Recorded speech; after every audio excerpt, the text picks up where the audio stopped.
মদ্যপান, ধূমপান ও মাদক সেবন স্বাস্থ্যের পক্ষে ক্ষতিকর।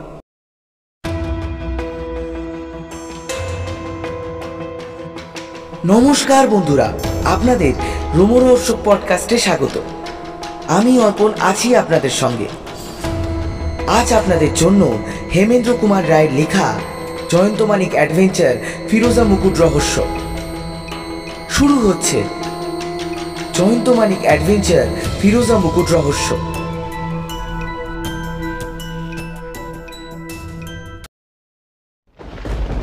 জানালার কাছে দাঁড়িয়েছিলাম। রাস্তার দিকে মুখ বাড়িয়ে বললাম, জয়ন্ত, পথ দিয়ে একটা পাগল যাচ্ছে। ওর আত্মীয় স্বজন কীরকম লোক জানি না, এমন মানুষকেও একলা পথে বেরোতে দেয়? জয়ন্ত উঠে এসে পিছন থেকে আমার কাঁধের উপরে মুখ বাড়িয়ে দেখল।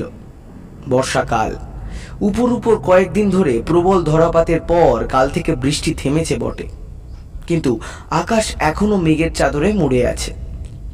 হু হু করে বইছে কনকনে হাওয়া।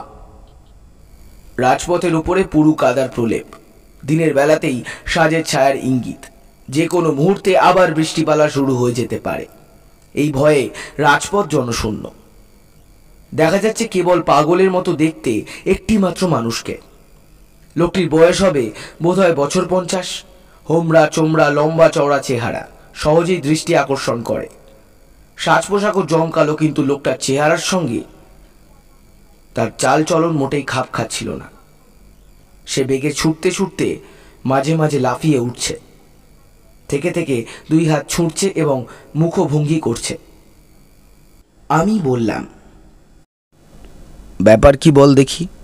ও ঘন ঘন মুখ তুলে বাড়িগুলোর নম্বর দেখছে কেন? জয়ন্ত বলল, আমার বিশ্বাস ও আমাদের বাড়ি খুঁজছে। আমাদের বাড়ি? হ্যাঁ, বোধহয় ও কোনো বিপদে পড়েছে, আমাদের সঙ্গে পরামর্শ করতে আসছে। ওই দেখ, যা ভেবেছি তাই। মূর্তিটা আমাদের বাড়ির সামনে এসেই থমকে দাঁড়িয়ে পড়ে খুব জোরে জোরে কড়া নাড়া দিতে লাগলো। আমাদের বেয়ারা মধু যখন তাকে উপরে নিয়ে এলো, তখনও সে হাঁপাতে হাঁপাতে বিকৃত মুখভঙ্গি করতে লাগলো বটে, কিন্তু তার স্তম্ভিত চোখ দুটির ভিতরে এমন মর্মভেদী যন্ত্রণা ও নিরাশার ভাব দেখলাম যে আমরা আর হাসতে পারলাম না।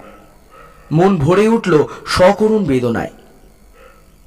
খানিকক্ষণ সে কোনো কথা বলতে পারল না। পাগলের মতো দুই হাতে মাথার চুল ধরে টানটানি করতে লাগলো। তারপর হঠাৎ দেওয়ালের উপর ঝাঁপিয়ে পড়ে এত জোরে মাথা ঠুকলো যে আমরা দুজনেই তাড়াতাড়ি তাকে ঘরের মাঝখানে টেনে আনলাম। জয়ন্ত তাকে একখানা ইজি চেয়ারের উপর বসিয়ে নিজে তার পাশের আসন গ্রহণ করলো। তারপর শান্ত মিষ্ট স্বরে বলল, আপনি আমাদের কাছে নিজের বিপদের কথা বলতে এসেছেন, তাই নয় কি? বেশ, আগে একটু বিশ্রাম করুন, তারপর আমরা আপনার কথা শুনব। লোকটি প্রথমে জোরে জোরে নিঃশ্বাস ফেলতে লাগলো। তারপর নিজেকে কতকটা সামলে নিয়ে রুমাল বের করে কপাল মুছতে মুছতে বলল, আপনারা নিশ্চয়ই আমাকে পাগল বলে মনে করেছেন। জয়ন্ত বলল, বিপদে পড়লে মানুষের মাথা ঠিক থাকে না। আপনার বিপদটা কি, আমরা কি শুনতে পারি না? সে আর কি বলি মশাই, ভগবান জানেন আমার বিপদ কি ভয়ানক। বিনা মেঘে এমন বজ্রপাত কল্পনাতেও আনা যায় না। আমার মান সম্মান সব যেতে বসেছে, তার উপর সংসারেও দারুণ দুর্ঘটনা উপস্থিত।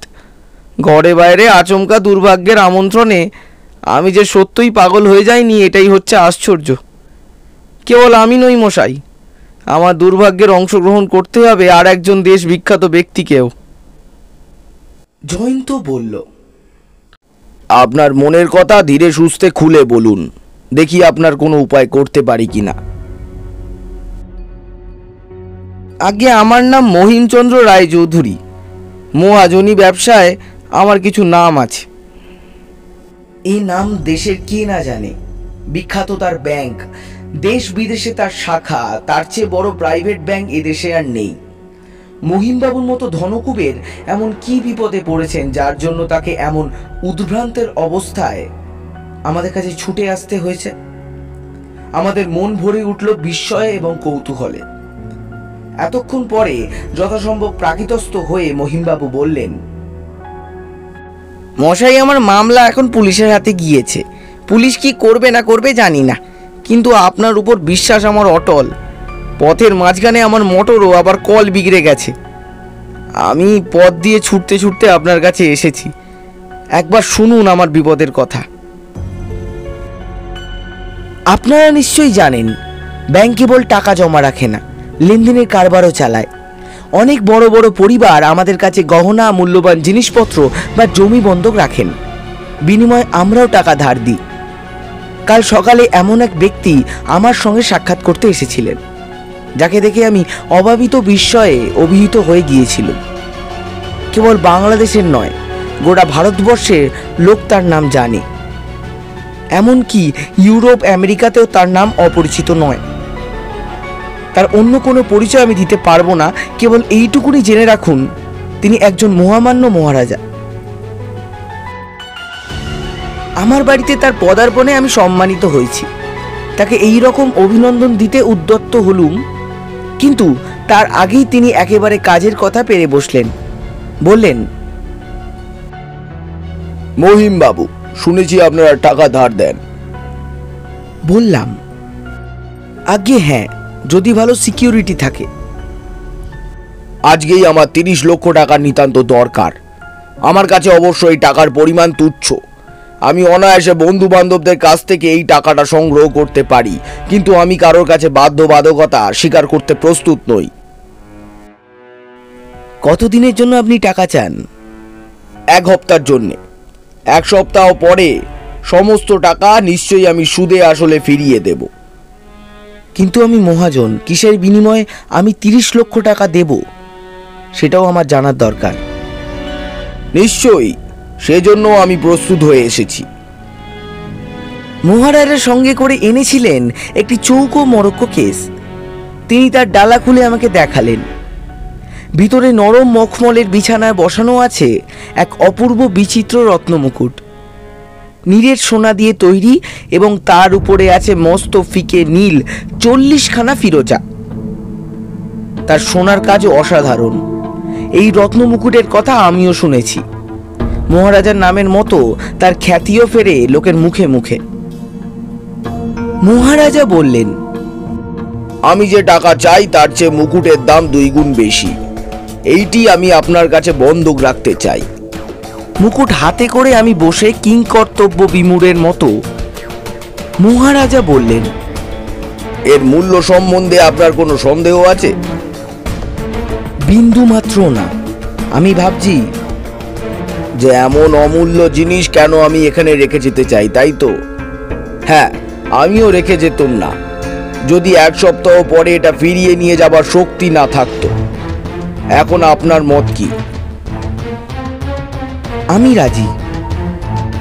কিন্তু দেখবেন, এ কথা নিয়ে যেন বাজারে আলোচনা না হয়। খুব সাবধানে মুকুটটি রাখবেন। এটি আমার পৈতৃক সম্পত্তি। এই দুর্লভ জিনিস হারালে আমার রাজ্যে ডিডিকার পড়ে যাবে। এতে যে ফিরোজাগুলো আছে তার মতো একখানা পাথর সারা পৃথিবী খুঁজলেও পাওয়া যাবে না। সেই দিনই মহারাজার টাকার ব্যবস্থা করে দিলাম, কিন্তু তারপরে পড়ে গেলাম দারুণ দুশ্চিন্তায়।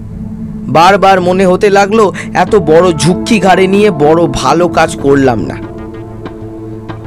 এই লেনদেনের সঙ্গে আমার কোনো সম্পর্কই না রাখা উচিত ছিল। ফিরোজা মুকুট যদি হারায়, তাহলে কেবল আমার সমস্ত সুনাম নষ্ট হবে না, সেই সঙ্গে হবে আমার সর্বনাশ। মুকুটটাকেও আমার অফিসে রাখা যুক্তিযুক্ত মনে করলাম না। ব্যাংকে তো আজকাল চুরি ডাকাতি লেগেই রয়েছে। যদি কেউ সন্ধান পায়, আমার উপরেও শনি দৃষ্টি পড়তে কতক্ষণ। মুকুট সঙ্গে করে নিয়ে ভয়ে ভয়ে আমার বালিগঞ্জের বাড়িতে ফিরে এলাম, এবং যতক্ষণ না আমার উপরের ঘরে আলমারির ভিতরে সেটি রেখে দিলাম, ততক্ষণে নিশ্চিন্ত হতে পারলাম না। জয়ন্তবাবু, এইবারে আগে আমার সংসারের কথা কিছু শুনুন। আমার চাকর বাকরেরা শোয় বাড়ির বাইরে। ভিতরে থাকে 3 জন দাসী। তারা পুরনো লোক, সকল সন্দেহের অতীত। আর একটা নতুন দাসী এসেছে, নাম তার ননিবালা। বয়স অল্প, আজ মাস কয়েক কাজ করছে, কিন্তু তারও আচরণ ভালো। আমার নিজের পরিবার বড় নয়, আমি বিপত্নিক। আমার একটিমাত্র ছেলে, নাম সুবিমল, বয়সে যুবক। তার জন্যই যত দুর্ভাবনা। সে হচ্ছে বিলাসী, চঞ্চল, আমোদপ্রিয় এবং অমিত ব্যয়ী। সে আমার কারবারের উপযোগী নয়। তার হাতে বেশি টাকা দিয়ে আমি নিশ্চিন্ত হতে পারি না।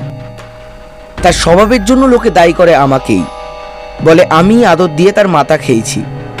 হয়তো কথাটা নিতান্ত মিথ্যে নয়।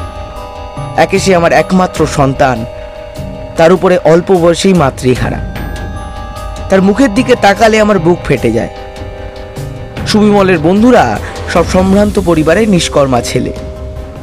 সেও তাদের মতো আমোদ প্রমোদ করতে আর দুহাতে টাকা ওড়াতে চায়।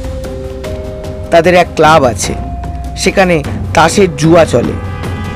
ক্লাব আর ঘোড়া দৌড়ের মাঠে সুবিমল যে কত টাকা নষ্ট করেছে তার কোনো হিসাব নেই। আমি তাকে মোটা মাসোহারা দিই, তাতেও তার খরচ কুলায় না। প্রতি মাসেই আমার কাছ থেকে সে অতিরিক্ত টাকা আদায় করে। মাঝে মাঝে তার সুবুদ্ধি হয়, ওই বিপজ্জনক বন্ধুর সম্পর্ক ছাড়বার চেষ্টা করে সে, কিন্তু সে চেষ্টা তার সফল হয় না। একজনের জন্য, নাম তার কুমার মহেন্দ্র নারায়ণ, আমরা কুমার বাহাদুর বলে ডাকি। সে রাজবংশের ছেলে, সুবিমলের চেয়ে বয়সে বড়। অনেক দেশ বেরিয়েছে, অনেক লোকের সঙ্গে মিশেছে, কথা বলে চমৎকার, দেখতেও পরম সুন্দর। সুবিমলের ওপর তার প্রবল প্রভাব আছে। তার কথা সে ওঠে বসে, কিন্তু তার মতামত স্বাস্থ্যকর নয়। তার ভাবভঙ্গিও আমার ভালো লাগে না। সে আমার বাড়িতে যখন তখন আসে। আমাদের অমলাও তাকে পছন্দ করে না। অমলার বয়স বেশি না হলেও লোকের চরিত্র বোঝে। এইবারে অমলার পরিচয় দিই।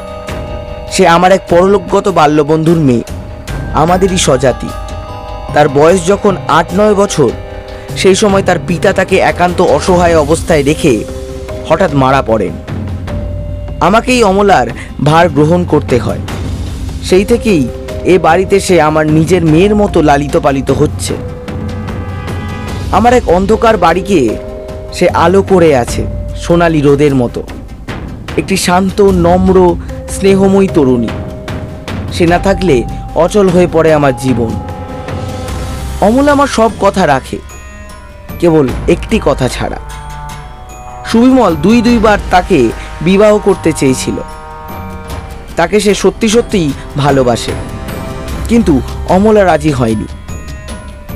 আমার দৃঢ় বিশ্বাস একমাত্র সেই সুবিমলকে বিপদ থেকে ফিরিয়ে আনতে পারে। একমাত্র অমলাই পারে জীবনকে নতুনভাবে গড়ে তুলতে। কিন্তু এখন আমার সকল আশা বিফল হয়েছে। রাত্রে খাওয়া দাওয়ার পর সুবিমল ও অমলার সঙ্গে গল্প করছিলাম। তাদের ফিরোজা মুকুটের কথা বললাম। পানের ডিপে দিয়ে যাওয়ার জন্য সেই সময় ননিবালা একবার ঘরের ভিতরে এসেছিল। সুবিমল ও অমলা দুজনেই মুকুটটা দেখবার জন্য আগ্রহ প্রকাশ করলো, কিন্তু আমি রাজি হলাম না। সুবিমল বলল, মুকুটটা তুমি কোথায় রেখেছ? আমার শোবার ঘরে আলমারিতে। ভগবান করুন আজ রাত্রিরে বাড়িতে যেন চোর না আসে। আলমারি চাবি বন্ধ। যে কোনো পুরনো চাবি দিয়ে ও আলমারি খোলা যায়। ছেলেবেলা আমি নিজেই খুলেছি। কিন্তু ঘরের ভিতরে থাকবো আমি। হ্যাঁ, তবে ঘুমিয়ে। ঘুমাবার জন্যে ওপরে উঠলাম। সঙ্গে সঙ্গে এলো সুবিমল। মুখ তার গম্ভীর। আমার শোবার ঘরে ঢুকে বলল, বাবা 2000 টাকা দিতে পারবে? আমি বললাম, অসম্ভব, তোমাকে যথেষ্ট টাকা দেওয়া হয়েছে। জানি বাবা, এই জন্যে আমার কোনো অভিযোগ নেই, কিন্তু 2000 টাকা আমার নিতান্ত দরকার। টাকা না পেলে ক্লাবে আমি আর মুখ দেখাতে পারবো না। তোমার পক্ষে সেটা সাপে বর, কিন্তু সবাই বলবে আমি জুয়া চোর।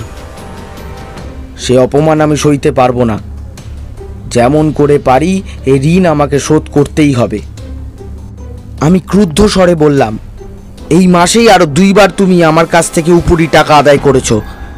আমার কাছ থেকে আর একটা কানাকড়িও প্রত্যাশা করো না। সে আর কিছু বলল না, মাথা হেট করে বাইরে বেরিয়ে গেল। সে রাত্রে আমি অতিরিক্ত সতর্ক অবলম্বন করলুম। নিচেরকার সব দরজা ভালো করে বন্ধ আছে কিনা দেখবার জন্য একবার একতলায় নামলাম। সিঁড়ি দিয়ে নেমে বৈঠকখানায় ঢুকতে দেখি অমলা অধিককার একটা দরজা ভালো করে বন্ধ করে দিচ্ছে। সে বলল, কাকাবাবু, আপনি কি আজ রাত্রে ননিবালাকে বাইরে যাবার ছুটি দিয়েছিলেন? আমি বললাম, না। সে বলল, এইমাত্র সে বাইরে থেকে ফিরে এলো, এসব ভালো কথা নয়। আমি বললাম, বেশ, কাল সকালে আমি নিজেই তাকে সাবধান করে দেব। বাড়ির সব দরজা ভালো করে বন্ধ আছে তো? সে বলল, হ্যাঁ কাকাবাবু। আমার ঘুম খুব গাঢ় হয় না, বিশেষত কাল রাত্রে আমার মনটা উদ্বিগ্ন ছিল বলে ভালো করে ঘুম হয়নি। গভীর রাত্রে হঠাৎ কি একটা শব্দে আমি জেগে উঠলাম। কান পেতে শুনতে লাগলাম। মনে হলো বাড়ির কোথায় কে যেন একটা দরজা বন্ধ করে দিল। তারপর সভয়ে শুনলাম পাশের ঘরে কে যেন একটা খুব সাবধানে পা ফেলে চলে বেড়াচ্ছে। এইখানে বলে রাখা উচিত, ঘুমাবার আগে শোবার ঘরের দরজা বন্ধ করার অভ্যাস আমার ছিল না। তখনই খাট থেকে নেমে পড়লাম। দরজার পাল্লা একটু ফাঁক করে দেখলাম পাশের ঘরে আলো জ্বলছে এবং সেখানে দাঁড়িয়ে রয়েছে সুবিমল। তার গায়ে গেঞ্জি, পায়ে জুতো নেই, আর হাতে রয়েছে সেই ফিরোজা মুকুট। সেই মুকুটটা সজোরে মুচড়ে বা নুইয়ে ফেলার চেষ্টা করছে। এক লাফে পাশের ঘরে গিয়ে রাগে কাঁপতে কাঁপতে আমি চেঁচিয়ে উঠলাম, সুবিমল, চোর, দূর হ! আমার চিৎকার শুনে সে চমকে উঠল। তার হাত থেকে খসে মুকুটটা মাটির উপরে পড়ে গেল সশব্দে। তাড়াতাড়ি সেটাকে তুলে নিয়ে দেখলাম 3 খণ্ড ফিরোজা অদৃশ্য। তার একটা প্রান্ত ভাঙা। বিবর্ণ মুখে আড়ষ্ট হয়ে দাঁড়িয়েছিল সুবিমল। আমি ক্রুদ্ধ স্বরে বললাম, বদমাইশ, তুই এটা ভেঙে ফেলেছিস, আমার মান সম্মান ধুলোয় লুটিয়ে দিয়েছিস। কোথায় গেল আর 3খানা পাথর? সে বলল, চুরি গেছে। তাকে ধাক্কা মেরে বললাম, চুরি করেছিস তুই? না, তুই কেবল চোর নোস, মিথ্যেবাদীও। আমি স্বচক্ষে দেখলাম আরো পাথর চুরি করবার জন্য তুই মুকুটটাকে নিয়ে ধস্তাধস্তি করছিস। সে বলল, বাবা, তুমি আমায় যথেষ্ট গালাগালি দিয়েছ। এরপরে এই বিষয় নিয়ে আমি একটা কথাও বলবো না। কাল সকালেই আমি তোমার বাড়ি ছেড়ে চলে যাব আর নিজের পায়ে ভর দিয়ে দাঁড়াবার চেষ্টা করব। কাল সকালে তোকে বাড়ি ছেড়ে যেতে হবে বটে, কিন্তু যেতে হবে পুলিশের সঙ্গে। এইবারে ক্রোধারক্ত মুখে সে বলল, উত্তম, তাই হোক। ইতিমধ্যে আমার চিৎকার শুনে গোটা বাড়ি জেগে উঠেছে। সর্বপ্রথমে সেখানে ছুটে এলো অমলা।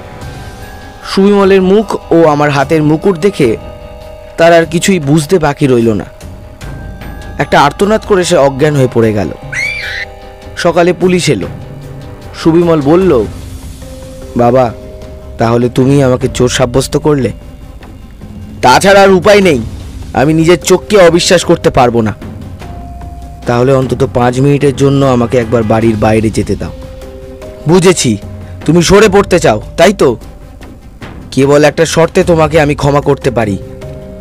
পাথর 3খানা যদি ফিরিয়ে দাও। সে বলতে বলতে চলে গেল। তোমার ক্ষমা যে চায় তাকে তুমি ক্ষমা করো, আমি ক্ষমা প্রার্থী নই।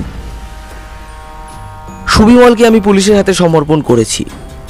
পুলিশ কিন্তু তার কাপড় চোপড় খুঁজেও এবং সারা বাড়ি খানাতল্লাশ করেও পাথর 3খানা উদ্ধার করতে পারেনি।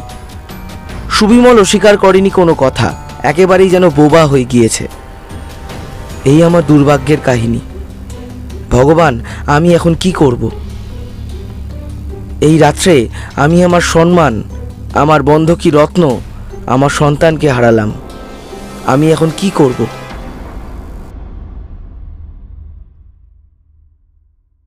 জয়ন্ত খানিকক্ষণ বসে রইল স্তব্ধভাবে। তারপর বলল, মহিমবাবু, আপনার বাড়িতে কি বেশি লোকের আনাগোনা আছে? মাঝে মাঝে 2-1 অতিথি কুটুম খবরাখবর নিতে আসেন। বাইরের লোকের মধ্যে নিয়মিত আনাগোনা করেন কুমার বাহাদুর। আপনি কি সামাজিকতা রক্ষার জন্য নানান জায়গায় যাওয়া আসা করেন? সুবিমল করে। আমি আর অমলা বাড়িতেই থাকি। সামাজিকতার জন্য আমার মাথা ব্যথা নেই। এরকম তরুণীর কথা খুব কম শোনা যায়। আপনার কথা শুনে বোঝা যায় মুকুটের ব্যাপারের জন্য অমলা দেবী অত্যন্ত মর্মাহত হয়েছেন। আগে হ্যাঁ, আমার চেয়েও। সুবিমল বাবু যে অপরাধী সে বিষয়ে আপনার কোনো সন্দেহ নেই? কি করে থাকবে? আমি যে নিজের চোখেই দেখেছি। যে শব্দ শুনে আপনার ঘুম ভেঙে যায় সে সম্বন্ধে পুলিশের মত কি?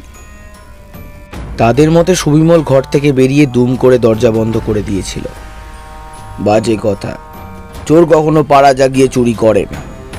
শব্দ হয়েছে অন্য কারণে। এই বিষয়ে আমি নিশ্চিত। তবে কারণটা কি? আমি তা জানি না।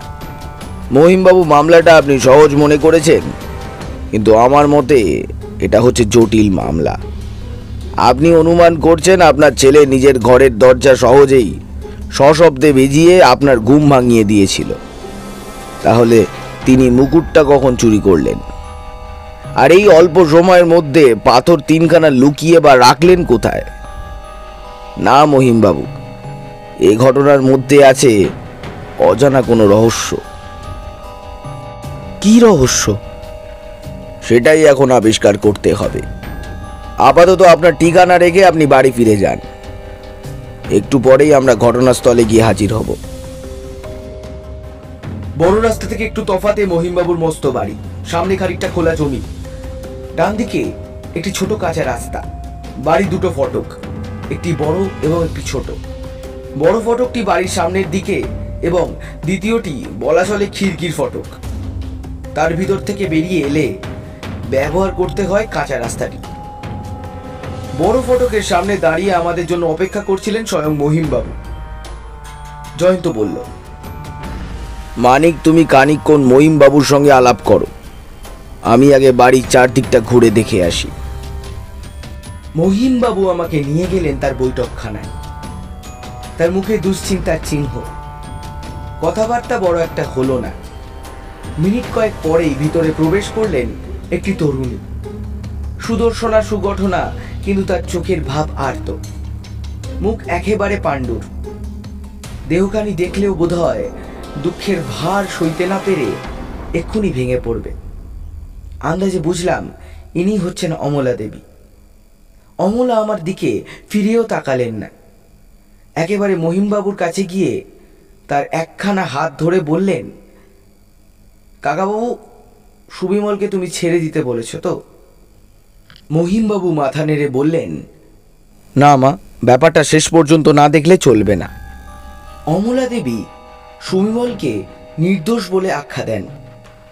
মহিমবাবু বললেন, তাহলে অপরাধীকে?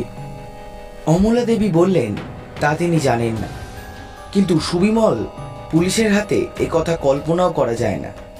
মহিমবাবু বললেন, সুবিমলকে তুমি ভালোবাসো, তাই আমার অবস্থা তুমি বুঝতে পারছো না। কেবল পুলিশ নয়, আমি আর এক ভদ্রলোককেও মামলাটা তদারক করবার জন্য নিয়ে এসেছি। আমার দিকে ফিরে অমলা বললেন, এই ভদ্রলোক? মহিমবাবু বললেন, না, ওর বন্ধু। আমি তাকে কাঁচা রাস্তার ভিতরে ঢুকতে দেখেছি। ভুরু কুচকে অমলা বললেন, কাঁচা রাস্তায়? সেখানে পাবার কি আছে? ওই যে আর এক ভদ্রলোক আসছেন। কাকাবাবু, ইনি কি তিনি? হ্যাঁ মা। জয়ন্ত ঘরে ঢুকে পা পোছার উপরে পা ঘষে জুতোর কাদা তুলে ফেলতে লাগলো। অমলা তার কাছে গিয়ে বললেন, আমার সুবিমলদা নিশ্চয়ই এই কাজ করেননি, কি বলেন? জয়ন্ত হাসি মুখে বললে, আপনার কথা সত্য হলে খুশি হব। আপনি বুঝি অমলা দেবী? আপনাকে দু একটা প্রশ্ন করব। অমলা দেবীর সম্মতি জানালেন। জয়ন্ত নিজের প্রশ্ন শুরু করল। গেল রাত্রে আপনি কোনো শব্দ শোনেননি? অমলা দেবী বললেন, তিনি কোনো শব্দ শুনতে পাননি, কিন্তু তার কাকাবাবুর গলা শুনে তিনি ঘর থেকে বেরিয়ে এসেছিলেন। কাল রাত্রে বাড়ির সব দরজা ভিতর থেকে বন্ধ ছিল? অমলা দেবী হ্যাঁ বললেন। আর সকালেও কোনো দরজা খোলা ছিল না? অমলা দেবী তার মাথা নাড়লেন। আপনাদের নতুন দাসী রাত্রে বাড়ির বাইরে গিয়েছিল? অমলা দেবী বললেন, হ্যাঁ। মহিমবাবু যখন তাদের কাছে মুকুটের কথা বলেছিলেন, তখন সেই দাসী তাদের ঘরের ভিতরে পানির ডিপে আনতে এসেছিল। তাহলে আপনার সন্দেহ হচ্ছে ননিবালা মুকুটের খবর বাইরের কাউকে দিতে গিয়েছিল, তাই তো? মহিমবাবু অধীরস্বরে বলে উঠলেন, এসব প্রশ্নের মানে হয় না। আমি নিজেই দেখেছি মুকুট ছিল সুবিমলের হাতে। একটু অপেক্ষা করুন মহিমবাবু, ওসব কথা পরে হবে। অমলা দেবী, আপনি ননিবালাকে খিড়কির ফটক দিয়ে ফিরে আসতে দেখেছিলেন? অমলা দেবী বললেন, হ্যাঁ, ফটকের বাইরে ছায়ার মতো একটা লোককেও দাঁড়িয়ে থাকতে দেখেছিলেন তিনি। সে কে হতে পারে? অমলা দেবী বললেন, এ পাড়ার মুদির ছেলে, নাম কাঙালি চরণ। ননিবালাকে বিয়ে করতে চায় সে। সে বোধহয় ফটকের বাঁ পাশে দাঁড়িয়েছিল, তাই না? অমলা দেবী বললেন, হ্যাঁ। তার একটা পাখি কাঠের? অমলা দেবীর মুখে ফুটে উঠল ভয় ও বিস্ময়। সে বলল, কি আশ্চর্য, আপনি কি মায়াবী? এ কথা কেমন করে জানলেন? অমলাকে কোনো উত্তর না দিয়ে জয়ন্ত ফিরে দাঁড়িয়ে বলল, মহিমবাবু, এইবারে আমি আপনার শোবার ঘরটা দেখতে চাই। না না, আর একটা কথা, এই বৈঠকখানায় দেখেছি 3টে দরজা রয়েছে। যে দরজা দিয়ে আমি ঢুকলাম, ওটা দিয়ে বাইরের লোক এখানে আসে? দ্বিতীয় দরজা দিয়ে কোথায় যাওয়া যায়? বাড়ির ভিতর অন্দরমহলে। আর ওই দরজাটা? ওটা দিয়ে বেরিয়ে বাগান পেরিয়ে খিড়কির ফটকের দিকে যাওয়া যায়। জয়ন্ত সেই দিকে এগিয়ে গেল।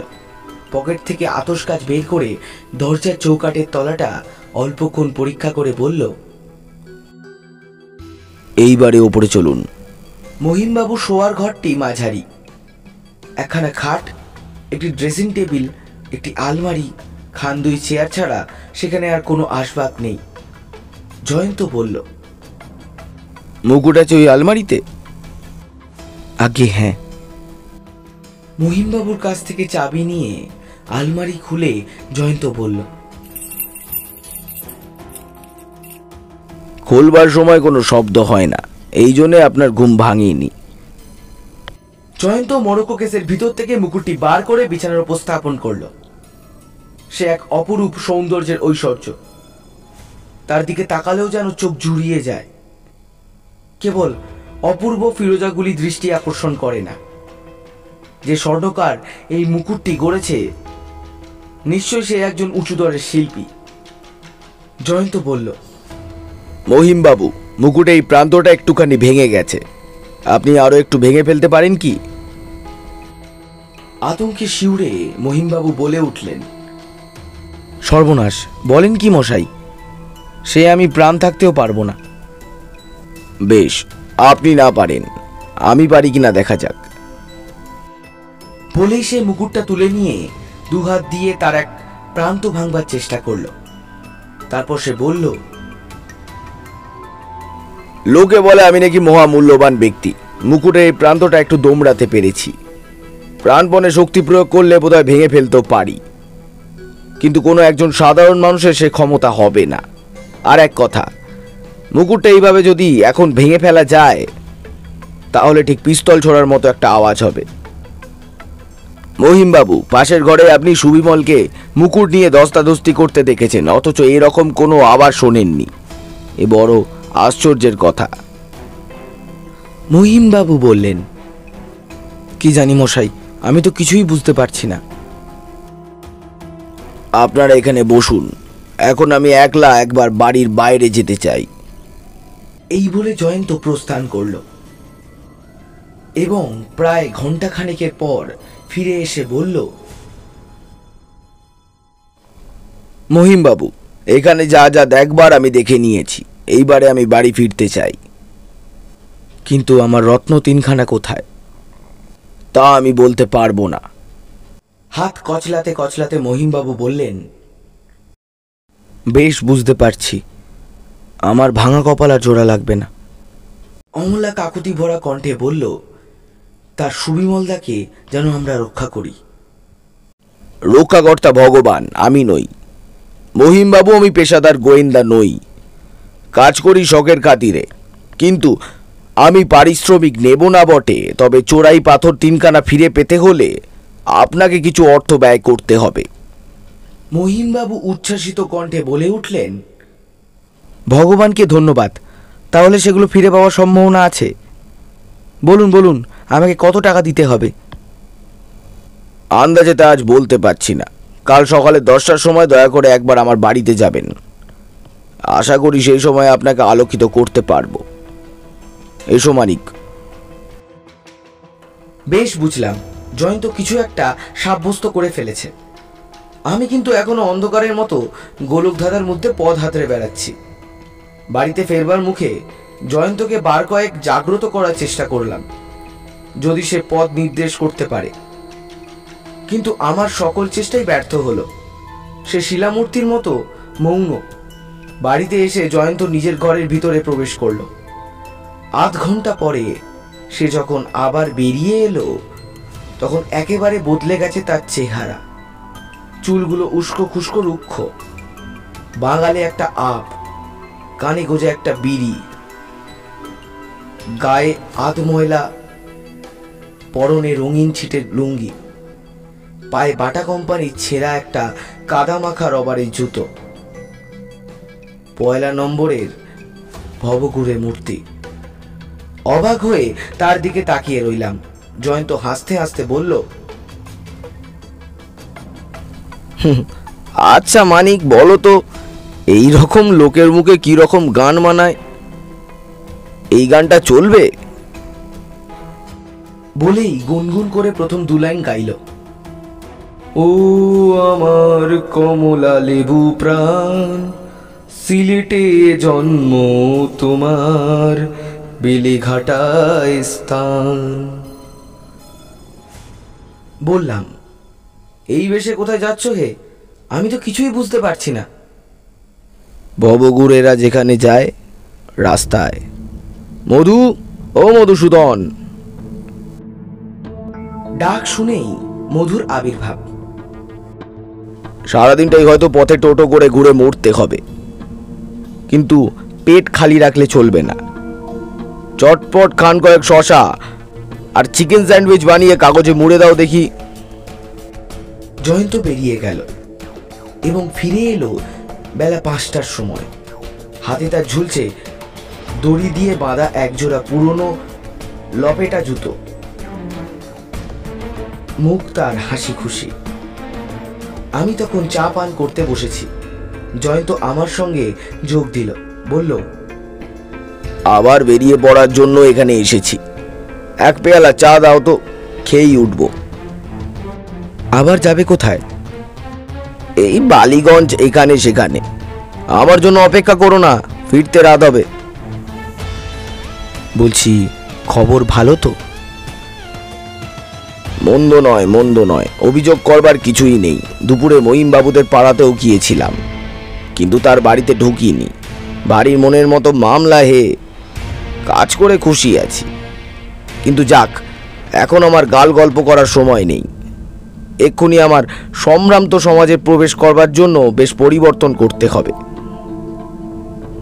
জয়ন্তের হাসি মুখ, নৃত্যশীল চোখ ও স্ফূর্তি ভরা হাবভাব দেখে বেশ বোঝা গেল মামলা সুরাহা করতে আর দেরি নেই। সে স্নান করে জামা কাপড় বদলে আবার বেরিয়ে গেল ভদ্রবেশে। তারপর মধ্যরাত্রি পর্যন্ত অপেক্ষা করেও যখন তার কোনো সাড়া পেলাম না, তখন আমি ঘুমাতে গেলাম। এমনই তার স্বভাব।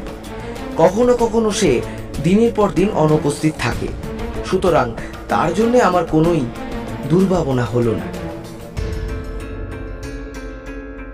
কত রাত্রে সে ফিরে এসেছে তা জানি না, কিন্তু সকালবেলা চায়ের আসরে এসে দেখি টেবিলের সামনে পেয়ালা হাতে করে বসে রয়েছে জয়ন্ত। একেবারে ফিটফাট তাজা চেহারা। জয়ন্ত বলল, এইবারে খবরের কাগজ পড়ে শোনাও। কাগজ পড়তে পড়তে বাজলো বেলা 10টা। জয়ন্ত বলল, মহিমবাবুর আসবার সময় হয়েছে। সদর দরজার সামনে একখানা মোটর গাড়ি দাঁড়ানোর শব্দ হলো। অবিলম্বে মহিমবাবুর প্রবেশ। এক রাত্রে তার মূর্তির পরিবর্তন দেখে আমি চমকিত হলাম। তার মাথার চুলে যেন আরো বেশি পাক ধরেছে। চোখ গাল বসা বসা, দেহে একেবারে যেন ভেঙে পড়েছে। তাড়াতাড়ি তার দিকে একখানা চেয়ার এগিয়ে দিলাম। অতি পরিশ্রান্তের মতো তিনি ধপাস করে বসে পড়লেন। থেমে থেমে ভগ্নস্বরে তিনি বললেন, কি পাপ করেছি যে এত দ্বারে ঠেকছি? দুদিন আগেও আমার সুখের সীমানা ছিল না, আর আজ আমি দুনিয়ায় একা। আমার সম্মান পর্যন্ত নেই। এক দুর্ভাগ্যের পর আসছে আর এক দুর্ভাগ্য। জানেন জয়ন্তবাবু, অমলা আমাকে ত্যাগ করে চলে গিয়েছে। চলে গিয়েছে? হ্যাঁ, আজ সকালে উঠে দেখি ঘর তার খালি। বিছানাতেও সে শোয়নি। টেবিলের ওপর রয়েছে তার হাতে লেখা একখানা চিঠি। কাল রাত্রে তাকে বলেছিলাম সে যদি আমার ছেলেকে বিবাহ করত তাহলে এমন দুর্ঘটনা ঘটত না। এ কথা আমি রাগ করে বলিনি, মনের দুঃখে বলেছিলাম। হয়তো আমার বলা উচিত হয়নি, কিন্তু কথাটা তার প্রাণে গিয়ে বেজেছে। কারণ সে চিঠিতে লিখেছে, পূজনীয় কাকাবাবু, আমার মনে হচ্ছে এই দুর্ঘটনার জন্য আমিই দায়ী। আপনাদের কথা শুনলে বোধহয় আজ কাউকে দুর্ভাগ্য সামলাতে হতো না। এরপরেও কোন মুখ নিয়ে আমি আপনার আশ্রয়ে বাস করি? তাই চিরদিনের জন্য আমি বিদায় গ্রহণ করলাম। আমার ভবিষ্যতের জন্য ভাববেন না, কারণ সে সম্বন্ধে আমি নিশ্চিন্ত হয়েছি। আমার জন্য খোঁজাখুঁজি করবেন না, কেননা সেটা হবে ব্যর্থ। কিন্তু মরি আর বাঁচি, আপনাকে একান্ত আপন মনে করি। ইতি প্রণতা অমলা। এই চিঠির অর্থ কি জয়ন্তবাবু? অমলা কি আত্মহত্যা করতে চায়? না না মহিমবাবু, অমলা দেবী মোটেই আত্মহত্যা করবেন না। সমস্যার এর চেয়ে ভালো সমাধান হতে পারে না। আমার মনে হচ্ছে আপনার বিপদের মেঘ এইবারে কেটে যাবে। জয়ন্তের কথা শুনেই মহিমবাবু চেয়ারের উপরে সোজা হয়ে উঠে বসে বললেন, বিপদের মেঘ কেটে যাবে? আপনি নিশ্চয়ই সব জানতে পেরেছেন। কোথায় মুকুটের সেই ভাঙা অংশ? তার জন্য আপনি কত টাকা ব্যয় করতে পারেন? আগে মান, তারপর টাকা। তার বিনিময়ে আমার সমস্ত সম্পত্তি দিতে পারি আমি। অতটা বেশি অগ্রসর হওয়ার দরকার নেই মহিমবাবু। প্রত্যেকখানা পাথরের জন্য 10,000 টাকা দিলেই চলবে। 10,000 কেন? আমি 20,000 টাকা দিতেও প্রস্তুত। বাড়াবাড়ি করে লাভ নেই। আপনার কাছে কলম আর চেক বই আছে? বেশ, 3খানা পাথরের জন্য 30,000 টাকা। হতভম্বের মতো মহিমবাবু কথা মতো কাজ করলেন। জয়ন্ত দেরাজ খুলে বার করলো একখানা 3 কোনা সোনার উপরে বসানো 3খানি ফিরোজা। বিপুল উল্লাসে চিৎকার করে 2 হাতে জিনিসটাকে চেপে ধরে মহিমবাবু বলে উঠলেন, আপনি খুঁজে পেয়েছেন? আমি বেঁচে গেলাম, আমি বেঁচে গেলাম। জয়ন্ত গম্ভীর স্বরে বলল, আপনার আরো কিছু বক্তব্য আছে?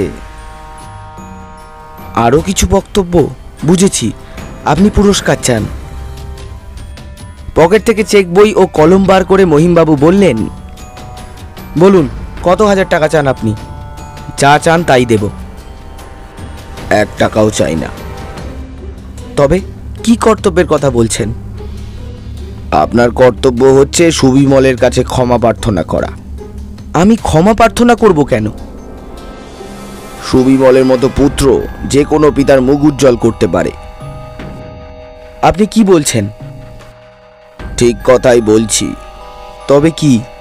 তবে কি পাথর 3খানা সে চুরি করেনি? না, তিনি নিরপরাধ। বলেন কি? এই বিষয়ে আপনি নিশ্চিত? একেবারে নিশ্চিত। তাহলে এক্ষুনি আমি থানায় গিয়ে এই সুসংবাদ তাকে দিয়ে আসছি। এই সংবাদ তার জানতে বাকি নেই।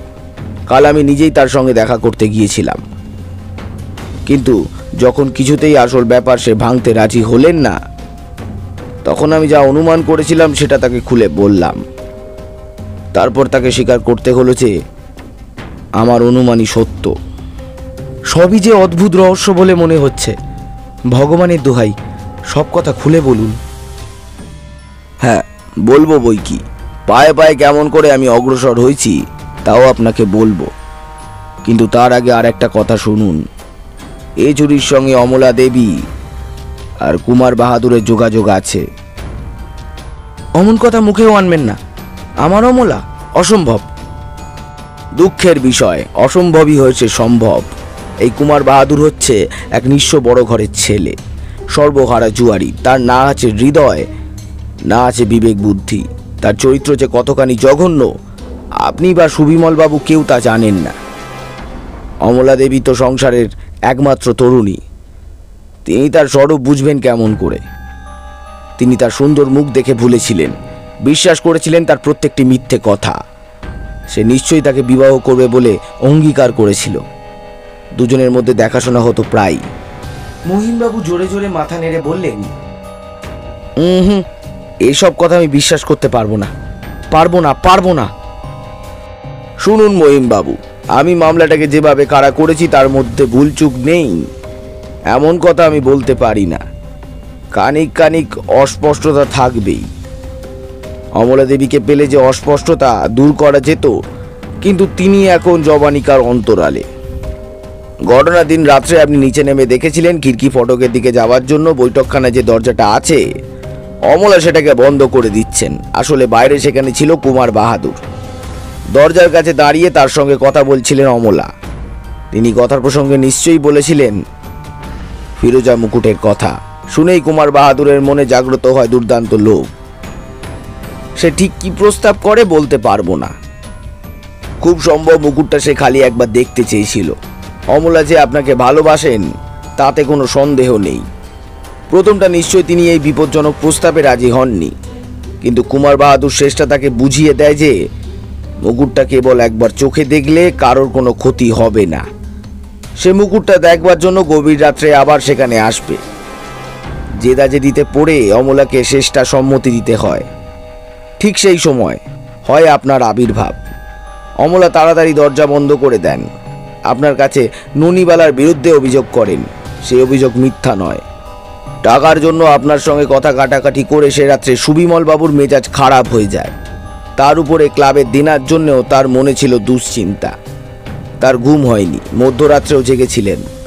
হঠাৎ ঘরের বাইরে শুনতে পান কার অস্পষ্ট পায়ের শব্দ। কৌতূহলী হয়ে দরজার এক ফাঁক করে সবিস্ময় দেখতে পান অমলা চোরের মতো শান্তভাবে আপনার শোবার ঘরে গিয়ে ঢুকলেন। রাত্রেও সেখানে আলো জ্বালা থাকে। ব্যাপারটা কি জানবার জন্য সুবিমল বাবু নিজের ঘরে অন্ধকার করে চুপ করে দাঁড়িয়ে রইলেন এবং একটু পরেই স্তম্ভিত নেত্রে দেখতে পেলেন আপনার ঘর থেকে অমলা আবার বেরিয়ে আসছেন, হাতে তার ফিরোজা মুকুট। অমলা নিচে নেমে গেলেন, পিছনে পিছনে নামলেন আতঙ্কগ্রস্ত সুবিমল বাবুও। বৈঠকখানার দরজা খুলে পর্দার আড়াল থেকে দেখা গেল খিড়কি ফটকের দিকে যাবার দরজাটা খুলে অমলা সমর্পণ করলো মুকুটটা একটা বাইরের লোকের হাতে। সে মুকুটটা হস্তগত করেই সরে পড়ল। এর জন্য অমলা প্রস্তুত ছিল না, ভয় পেয়ে উপরে পালিয়ে এলেন। অমলাকে ভালোবাসেন সুবিমল বাবু, তাকে বিবাহ করতে চান। পাছে অমলার নামে কোনো কলঙ্ক রটে সেই ভয়ে এতক্ষণ তিনি কোনো গোলমাল করতে পারেননি। এখন তার হুঁশ ফিরল। মুকুটটা যদি খোয়া যায় তাহলে তার পিতার কত বড় বিপদের সম্ভাবনা। তিনি তক্ষুনি পাগলের মতো ওদিককার দরজা খুলে ফেলে বাইরে গিয়ে পড়লেন। তারপর খিড়কি ফটক থেকে বেরিয়ে কাঁচা রাস্তা ধরে ছুটতে লাগলেন। চোর তখনও বেশি দূরে যেতে পারেনি। গ্যাসের আলোতে সুবিমল বাবু তাকে চিনতে পারলেন। তারপর মুকুট নিয়ে টানা হেজরা শুরু হলো। এদিকে সুবিমল বাবু আর ওদিকে কুমার বাহাদুর। টানাটানি করতে করতে সুবিমল বাবু প্রচণ্ড এক ঘুষি মারলেন কুমার বাহাদুরকে। তার চোখের উপরটা কেটে গিয়ে রক্ত পড়তে থাকে। মুকুটটা অত্যন্ত কঠিন, একজনের সাধারণ শক্তি তাকে ভাঙতে পারে না, কিন্তু দুজনের সম্মিলিত শক্তিতে হঠাৎ সেটা ভেঙে পড়ল। মুকুটটা নিয়ে ফিরে এলেন সুবিমল বাবু। সে সময় তিনি উত্তেজিত হয়েছিলেন। ওদিককার দরজা জোরে বন্ধ করে দেন আর সেই শব্দে আপনার নিদ্রা ভঙ্গ হয়। শোবার ঘরের কাছে এসে সুবিমল বাবু মুকুটটা দুমড়ে গেছে দেখে যখন আবার সেটা টেনে সোজা করবার চেষ্টা করছিলেন, সেই সময় হয় আপনার আবির্ভাব। মহিমবাবু বিস্ফারিত নেত্রে বলল, এও কি সম্ভব? জয়ন্ত বলল, যখন তার প্রাপ্য সাধুবাদ তখন সুবিমল বাবুকে দিলেন আপনি গালাগালি আর চোর বদনাম। তার রাগ আর অভিমান হওয়া স্বাভাবিক। তার উপরে তিনি যাকে অত্যন্ত ভালোবাসেন সেই অমলাকে না জড়িয়ে তার পক্ষে কোনো কথা বলা ছিল অসম্ভব। এই জন্যেই তিনি চুপ করেছিলেন। যেমন করে হোক অমলাকে তিনি কুৎসিত কলঙ্ক কালিমা থেকে বাঁচাতে চেয়েছিলেন। মহিমবাবু বললেন, ও বুঝেছি, তার সব কথা ফাঁস হয়ে গেছে ভেবে মুকুট দেখেই অমলা অজ্ঞান হয়ে গিয়েছিল। কি নির্বোধ আমি! ধরা পড়বার পর সুবিমল 5 মিনিটের জন্য বাইরে যেতে চেয়েছিল কেন তাও বুঝতে পারছি। 3খানা পাথর পাওয়া যাচ্ছে না শুনে সে চেয়েছিল সেগুলো খুঁজে আনতে। তখন তাকে অবিশ্বাস করে আমি কি অবিচার করেছি? জয়ন্ত বলতে লাগলো, এত সহজে মামলার রহস্য ভেদ করতে পারলাম কেন জানেন? মেঘ আর বৃষ্টির জন্য। কয়েকদিন ধরে বৃষ্টি হয়েছে, রাস্তায় কাদার আস্তরণ। তারপর পরশু থেকে বৃষ্টি থেমেছে বটে, কিন্তু কাল পর্যন্ত আকাশ ছিল মেঘে আচ্ছন্ন। রোদ ওঠেনি বলে রাস্তায় কাদা শুকায়নি।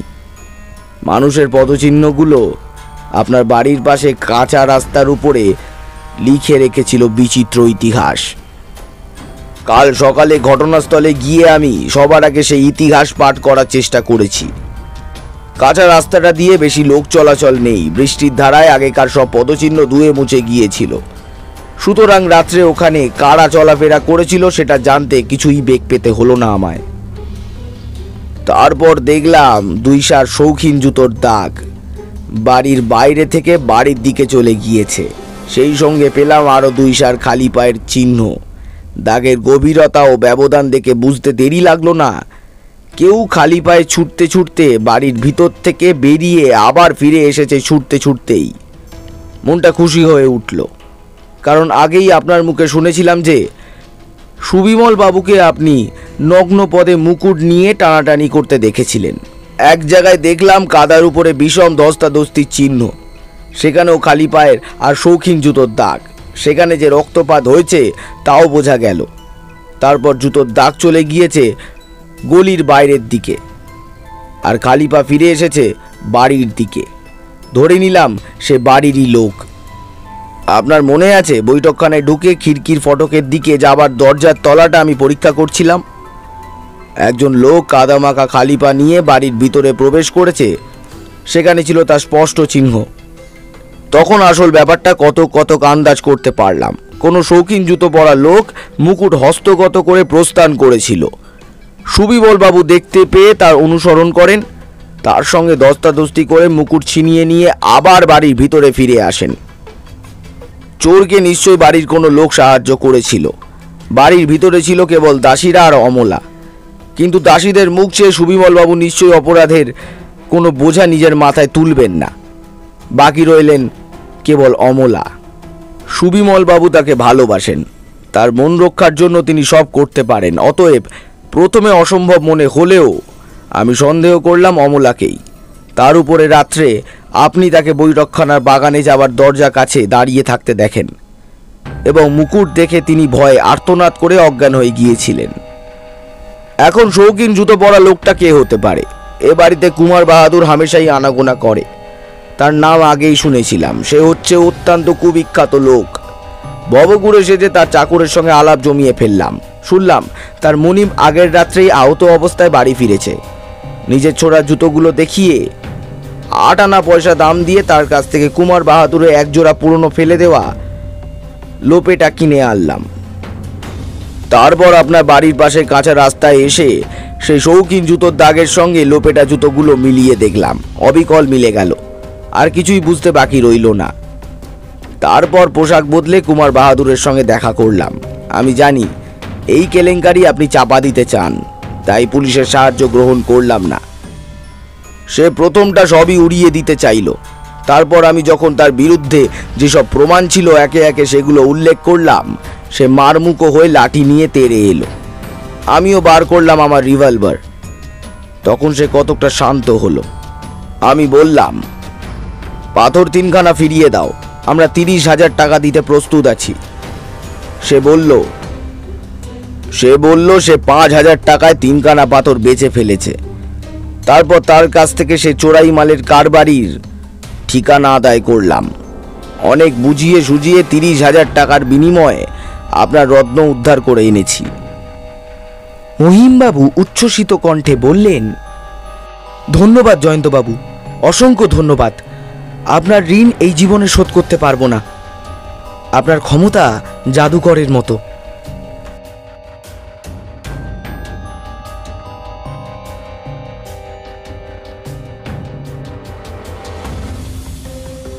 এতক্ষণ আপনারা শুনছিলেন হেমেন্দ্র কুমার রায়ের লেখা জয়ন্ত মানিক অ্যাডভেঞ্চার ফিরোজা মুকুট রহস্য। আজকের গল্প এতটাই। দেখা হচ্ছে পরের গল্পে।